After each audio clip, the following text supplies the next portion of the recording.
मुसलमान पूछकर हिंदू को मार रहा है। वो चाहता है कि हिंदुस्तान के अंदर हिंदू और मुस्लिम का फसाद हो ताकि ये जंग खुद आपस में लड़े। वो अपना हाथ ना इस मुल्क के अंदर डाले। पाकिस्तान 4 आदमियों को भेजकर देश का माहौल गंदा कर रहा है और हम उसका हिस्सा बन रहे हैं। सबसे बड़ी बेवकूफी इसी की बात की है। पाकिस्तान से आया हुआ मुसलमान जब यहाँ आतंक फैलाता है तो हमारे माथे पे जो दाग है उसे मिटाने में हमें सालों साल लग जाते हैं। आज पूरा जम्मू कश्मीर, पूरा देश इकट्ठा है।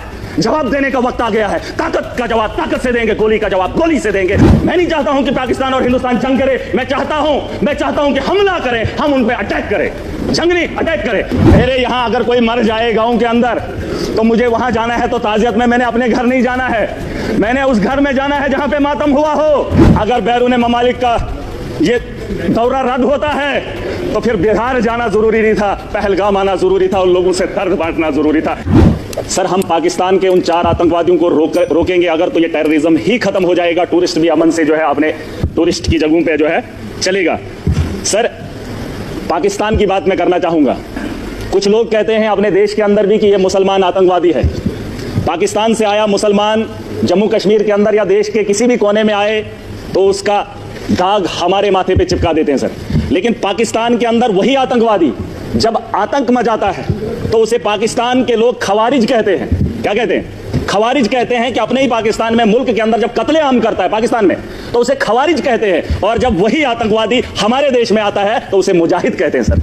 ये शर्म की बात है। ये पाकिस्तान को ये बात बताना बहुत जरूरी है। या तो जिन लोगों को आप यहां पे भेज रहे हो वो भी मासूमों का कत्ल कर रहे हैं और जब आपके मुल्क में वो लोग कत्ल करते हैं तो आप उन्हें खवारिज ना कहिए, आप उन्हें भी वही बात बताइए। बहरहाल सर, गोली का जवाब गोली से नहीं होना चाहिए, क्योंकि सर वो 4 आदमियों को भेजते हैं।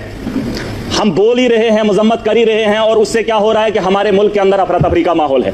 मुसलमान हिंदू के साथ लड़ रहा है। उन्होंने जो नाम पूछा है, उन आतंकवादियों ने जो नाम पूछकर हत्या की है वो अपने मकसद में सही है। चाहे आप इस बात को माने या ना माने, मुझे बताओ 4 आदमी आने के बाद हिंदुस्तान में अफरा तफरी कैसे फैलती? लेकिन वो अपने मंसूबे में कामयाब हैं। वो दिमाग से इस खेल को खेल रहे हैं सर। मुसलमान पूछकर हिंदू को मार रहा है। वो चाहता है कि हिंदुस्तान के अंदर हिंदू और मुस्लिम का फसाद हो ताकि ये जंग खुद आपस में लड़े। वो अपना हाथ ना इस मुल्क के अंदर डाले। उसे यहाँ का अमन और शांति और भाईचारा अच्छा नहीं लगता है। सर, मैं एक चीज बताना चाहूंगा। मेरे पिछले दिनों बच्ची 8 महीने की गिर गई। कुर्सी पे बैठी थी तो बगल में वो टाइलें लगी थी, सर फट गया। सर फट गया। मैंने उसे इलाज के लिए डॉक्टर के पास लिया, लेकिन उसके माथे का दाग अभी नहीं। बात ये नहीं है कि वो गिर गई और बच गई और ठीक होगी। मैंने डॉक्टर के पास लिया, उसका जख्म जो है भर गया। लेकिन जो सर उसके माथे पे दाग है वो तभी लगा है क्योंकि वो कुर्सी से गिरकर उसके 7 बजी है। अगर वो कुर्सी पे चढ़ने से पहले ही उसे बचा लिया होता ना उसके माथे पे कट लगता और ना ही उसके माथे पे वो जख्म रहता। और वो जख्म ये है कि पाकिस्तान से आया हुआ मुसलमान जब यहाँ आतंक फैलाता है तो हमारे माथे पे जो दाग है